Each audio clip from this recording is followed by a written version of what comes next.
सागर में नए bus stand से बसों के संचालन के आदेश पर हाईकोर्ट ने लगाई रोक। अगली सुनवाई 22 जुलाई को।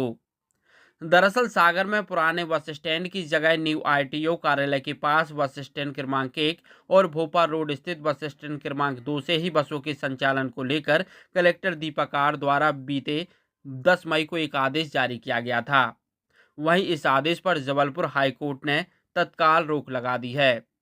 हाईकोर्ट के न्यायाधीश डी.के. पालीवाल की एकल पीठ ने प्रकरण में अनावेदकों को नोटिस भी जारी किए हैं। वहीं अगली सुनवाई 22 जुलाई को तय की गई है। बस संचालक विमल सिंह ठाकुर और अनुपम भट्ट की याचिका पर हाईकोर्ट ने यह फैसला दिया है। याचिकाकर्ता के वकील ब्रजेश दुबे ने हाईकोर्ट को बताया कि कलेक्टर का आदेश पूरी तरह से क्षेत्र अधिकार के विरुद्ध है। यह मोटर व्हीकल एक्ट और मध्य प्रदेश मोटरयान के नियम के भी विरुद्ध है। अधिवक्ता ब्रजेश दुबे ने बताया कि बसों के संचालन केवल नोटिफाई बस स्टैंड से ही किया जा सकता है। इस संबंध में आदेश करने का अधिकार क्षेत्रीय परिवहन प्राधिकारी को है, न कि कलेक्टर को।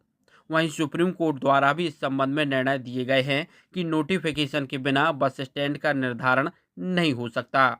इसके बाद हाईकोर्ट ने स्टे का ऑर्डर दे दिया। सागर जिले के कलेक्टर महोदय द्वारा दिनांक 10/5/2024 को एक आदेश निकाला, जिसके तहत उन्होंने जो वर्तमान में सागर का बस स्टैंड था शहर का, जिसे हरि सिंह गौर बस स्टैंड कहते हैं, और एक प्राइवेट बस स्टैंड जो कि पूर्व में एमपीएसआरटीसी का बस स्टैंड भी था, वहाँ से बसों का संचालन बंद करते हुए जो शहर से लगभग 15 किलोमीटर दूर एक नया बस स्टैंड बनाया गया है सागर में, जो कि नोटिफाइड नहीं है, उस वहाँ से बसों का संचालन करने हेतु उन्होंने समस्त बस संचालकों को निर्देश दिए।